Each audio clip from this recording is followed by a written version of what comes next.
Bienvenue dans le module d'enquête du navigateur autochtone sur le changement climatique et les droits des peuples autochtones.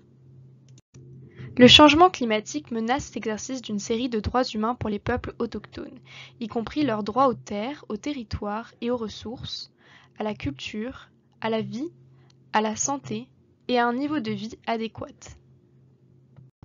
Les organes de droits humains ont déjà établi que les États ont une obligation en matière de droits humains de prévenir les atteintes négatives prévisibles aux droits humains causées par le changement climatique et d'utiliser toutes les ressources dont ils disposent pour remédier à ces effets, en particulier pour les personnes se trouvant dans les situations de plus grande vulnérabilité. Par exemple, ces extraits d'une déclaration conjointe de plusieurs organes ont été créés en vertu d'instruments internationaux relatifs aux droits humains. Il serait contraire à cette obligation de ne pas prévenir des atteintes prévisibles aux droits de l'homme provoquées par les changements climatiques ou de ne pas réglementer les activités qui contribuent à de telles atteintes. Les États doivent, dans le cadre de la réduction des émissions et de l'adaptation aux effets des changements climatiques, s'efforcer de lutter contre toutes les formes de discrimination et d'inégalité, notamment en favorisant une égalité réelle entre les hommes et les femmes, en protégeant les droits des peuples autochtones et des personnes handicapées et en tenant compte de l'intérêt supérieur de l'enfant.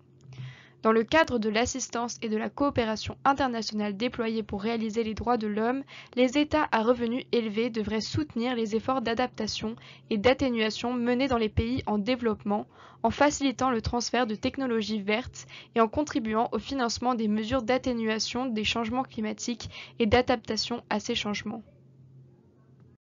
Les instruments internationaux ont souligné la nécessité de respecter les droits de l'homme et les droits des peuples autochtones lors de l'élaboration des politiques, plans et programmes climatiques.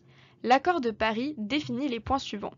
Consciente que les changements climatiques sont un sujet de préoccupation pour l'humanité tout entière et que lorsqu'elles prennent des mesures face à ces changements, les parties devraient respecter, promouvoir et prendre en considération leurs obligations respectives concernant les droits de l'homme, le droit à la santé, les droits des peuples autochtones, des communautés locales, des migrants, des enfants, des personnes handicapées et des personnes en situation vulnérable et le droit au développement ainsi que l'égalité des sexes, l'autonomisation des femmes et l'équité entre les générations.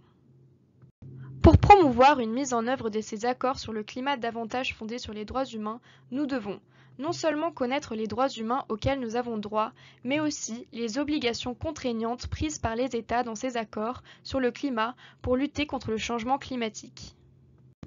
Dans cette vidéo, nous vous proposons donc un aperçu des principaux instruments internationaux relatifs au changement climatique et à l'environnement et les principales lois et politiques nationales liées au changement climatique et les mécanismes à examiner lors de l'évaluation des conséquences de ces engagements climatiques sur les droits humains. Le module sur le changement climatique et les droits autochtones utilise souvent les normes et obligations énoncées dans les principaux instruments sur le changement climatique.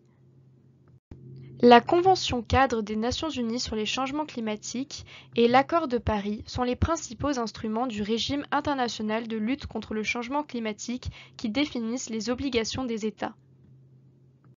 La Convention cadre des Nations Unies sur les changements climatiques est un traité international qui compte aujourd'hui une adhésion quasi universelle. Il s'agit d'un accord visant à lutter contre le changement climatique, principalement par la limitation des gaz à effet de serre dans l'atmosphère.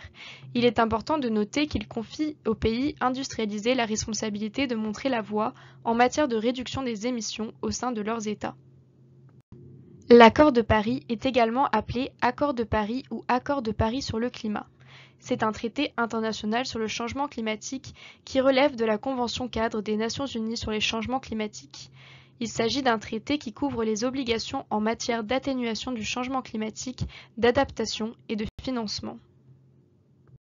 Outre ces instruments climatiques, il existe des instruments environnementaux qui mettent l'accent sur les droits procéduraux, notamment l'accès à l'information, la participation du public et l'accès à la justice. Ces instruments environnementaux s'appliquent également dans le contexte du changement climatique. La Convention d'Aarhus.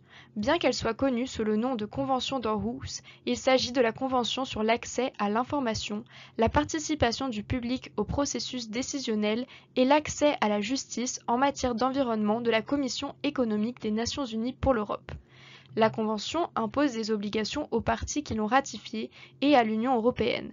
L'accord accorde des droits en matière d'accès à l'information, de participation du public et d'accès à la justice pour les questions relatives à l'environnement local, national et transfrontalier. L'accord d'Escazú.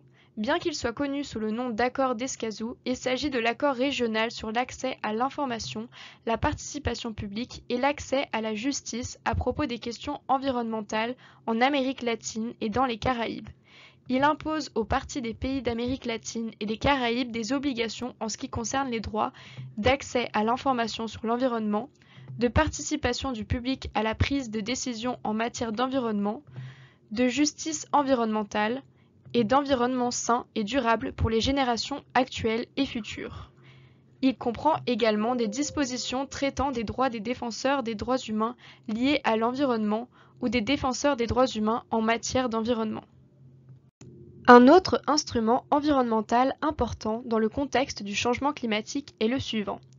La Convention sur la diversité biologique ou CDB est un traité multilatéral axé sur la diversité biologique. Les trois principaux objectifs de la Convention sont la conservation de la diversité biologique ou biodiversité, l'utilisation durable de ces éléments et le partage juste et équitable des avantages découlant de l'utilisation commerciale et autres des ressources génétiques. La biodiversité renforce la résilience des écosystèmes. Cela les aide à s'adapter aux conditions climatiques changeantes. Des écosystèmes diversifiés sont mieux en mesure de résister aux phénomènes météorologiques extrêmes et à d'autres effets climatiques et de s'en remettre. Bien qu'il ne s'agisse pas spécifiquement d'instruments relatifs au climat et à l'environnement, les cadres suivants comprennent également d'importants engagements des États en matière de changement climatique. Le cadre de Sendai. Le cadre de Sendai pour la réduction des risques de catastrophes fournit des conseils aux États sur la prévention des nouveaux risques de catastrophes et la réduction des risques de catastrophes existants. Il vise à atteindre cet objectif au moyen de 7 objectifs clairs, dont la compréhension des risques de catastrophes, le renforcement de la gouvernance des risques de catastrophes, les investissements dans la réduction des risques de catastrophes et la résilience, et l'amélioration de la préparation aux catastrophes pour une réponse efficace. Le programme à l'horizon 2030 et les objectifs de développement durable. Les 17 objectifs de développement durable, ou ODD, du programme à l'horizon 2030 comprennent de nombreux ODD pertinents pour le changement climatique. Par exemple, l'ODD 1 visant à mettre fin à la pauvreté sous toutes ses formes, il porte sur le renforcement de la résilience face aux dangers climatiques. L'ODD 13 visant à lutter contre le changement climatique. Il porte lui aussi sur le renforcement de la résilience et la capacité d'adaptation aux dangers climatiques et aux catastrophes naturelles. Certaines des questions des enquêtes s'alignent sur des points couverts par un ODD spécifique. Ces questions sont structurées de manière à ce que les informations puissent être extraites des processus de collecte de données existants pour le suivi des ODD et pour que les réponses contribuent au suivi des ODD.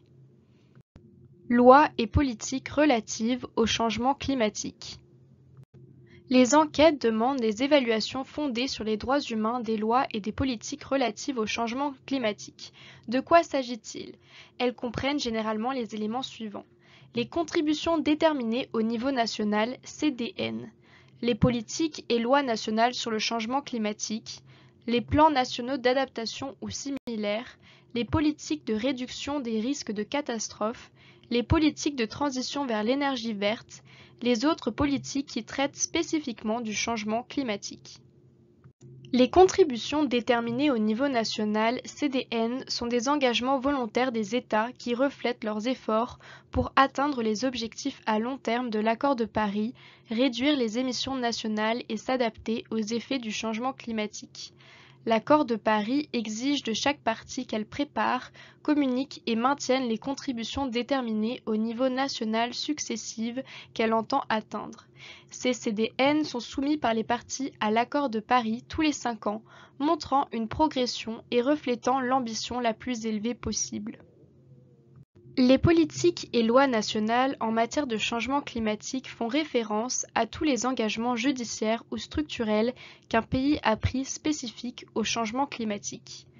La législation et les politiques en matière de changement climatique sont un domaine qui évolue et se développe rapidement.